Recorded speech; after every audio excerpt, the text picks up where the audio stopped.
Bonjour à tous, c'est Paltam pour vous présenter un nouveau sapin en sucette.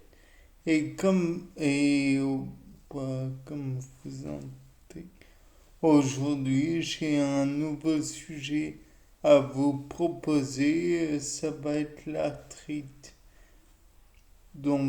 Qu'est-ce que c'est l'arthrite? L'arthrite, c'est une inflammation des articulations dont en fait on connaît pas grand chose. Enfin, on connaît mal la prévalence. La prévalence, c'est la division en catégories. Et quand on a les catégories, le nombre dans chaque catégorie, c'est les nombres dans les catégories qu'on connaît mal. On sait toutefois qu'environ 600 000 personnes ont de la polyarthrite rhumatoïde ou de la spondylarthrite. Spondylarthrite déjà, vous pouvez comprendre spongieux, spondylarthrite. Bon, j'avoue que je ne sais pas si c'est tout à fait ça, mais bon.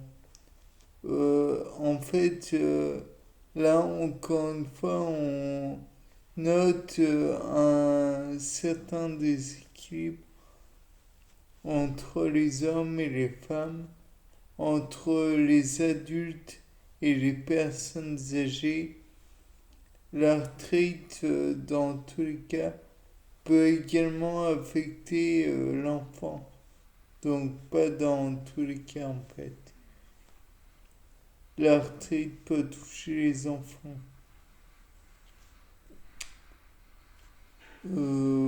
En revanche, on ne compte pas moins de 5 000 jeunes atteints d'arthrite juvénile idiopathique, très invalidante. La spondylarthrite généralement est sous-estimée. De là, j'ai envie de dire que les symptômes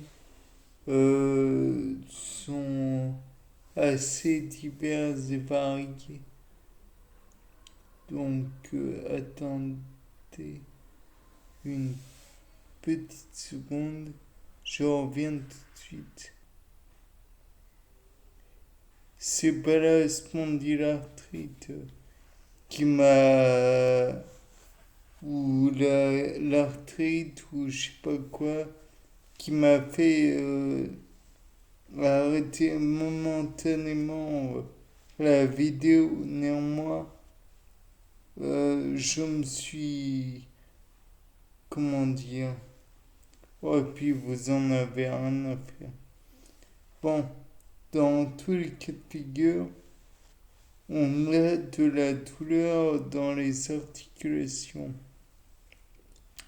et particulièrement dans l'articulation de la hanche ou du genou. Ce n'est pas être sexiste que de dire que ce sont des endroits où s'insèrent naturellement les fessiers et les ischio-jambiers particulièrement développés chez les femmes. Après, ce sont des muscles, on va dire, oui, particulièrement développés chez les femmes. Ensuite, ce qu'on peut dire, c'est que il y a des gonflements. Les gonflements, par exemple, dus à du liquide, comment dire, un œdème, Ensuite, on a éventuellement des rougeurs et ça dans les articulations. Donc ça, bon bah, vous en doutez, c'est encore une fois notre cher liquide peut-être qui s'accumule, Notre-Dame, qui d'ailleurs pourrait être constitué de plus d'éléments que je ne pense. Faudrait voir dans un test avec une chromatographie sur colonne. Comme toujours, j'adore ce matériel. Et donc, sensibilité des articulations, mais ça c'est évident. Euh, En revanche, on peut noter une perte d'appétit. Donc l'appétit, bon, je vous avouerai que je ne comprends pas le pourquoi de la chose. Et on risque aussi de noter de la fièvre. On peut dire maintenant, après ces quelques symptômes, causes, non, symptômes plutôt, qu'il existe au moins trois causes d'arthrite, dont la septique, la microcristalline et inflammatoire chronique, voire auto-immune. Encore auto-immune. Dans les cas que je viens de citer, l'arthrite septique est intéressante du point de vue d'un bactériologiste. Mais il est possible que d'autres personnes ne voient pas l'utilité de la chose.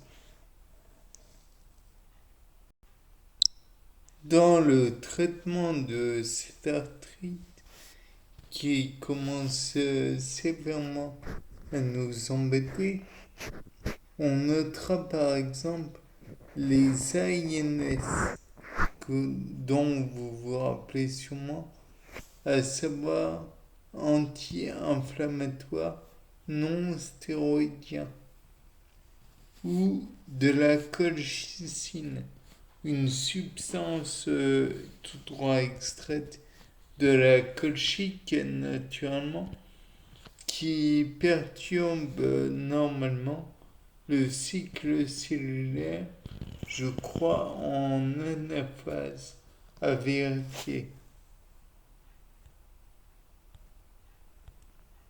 J'ai essayé durant cet épisode de savoir en sucette un nouveau rythme, mais je ne sais pas après ce que vous en pensez. Bien, c'était pas d'âme pour un nouveau sapin en sucette. Je vous souhaite une bonne journée. Au revoir.